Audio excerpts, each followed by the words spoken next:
这个灵恩运动，我想是基督教来台湾150年，至今唯一我们所能够看到的教会复兴运动。它是台湾原生的灵恩运动，也可以说是台湾版的圣灵行传。台湾神学研究学院，简称台神，设有一个基督教思想研究中心。我们关心的就是基督教思想在台湾这一个处境，它历经什么样的传承，而面对什么样的问题，而即将有什么样的未来的规划。当我们看到有这么样一个完整的教会复兴运动经验的时候，我们非常高兴。所以从1999年就开始前往采访，到今天2019年，总共20年，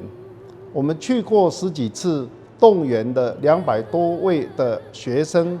我们在那边做了许多访谈，每一次都深深的被感动。所以我们想要让这样的一个研究能够以结集成书，甚至可以用影片的方式来推广。台湾神学院的历史当中，最重要的一段，可以说是孙雅各牧师担任台神的院长。那么他在很长的一段时间担任台神的院长，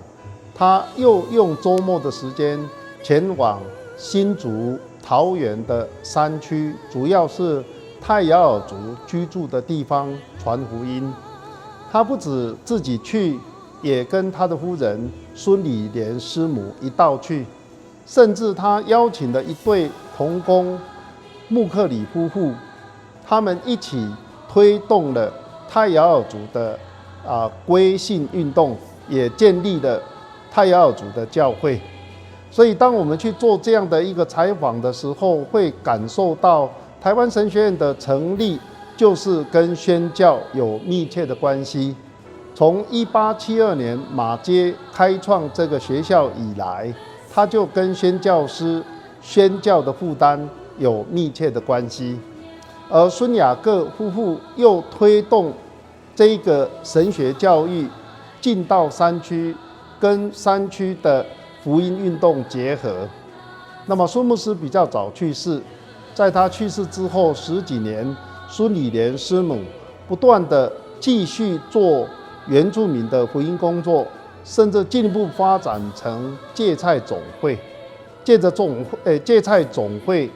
他帮助了许多原住民在社会工作、社会福利的需要得到很大的帮助。孙理莲师母他传福音最大的特色就是他会带着手风琴，自己用手风琴弹奏美妙的音乐，用他吟唱诗歌的方式，让周遭的泰雅尔族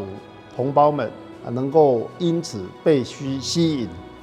所以他给大家留下的印象就是一个勇敢的妇人，她有宣教的使命，带着手风琴，在山间部落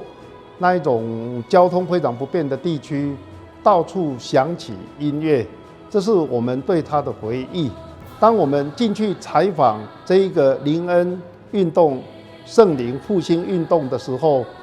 我们常常会想起福音在更早以前就来过这里，甚至我们整个台神的创始者马偕，在1872年开始把福音带进来，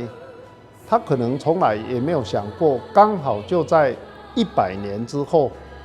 就在1972年7月，这一个圣灵复兴运动大大的兴起。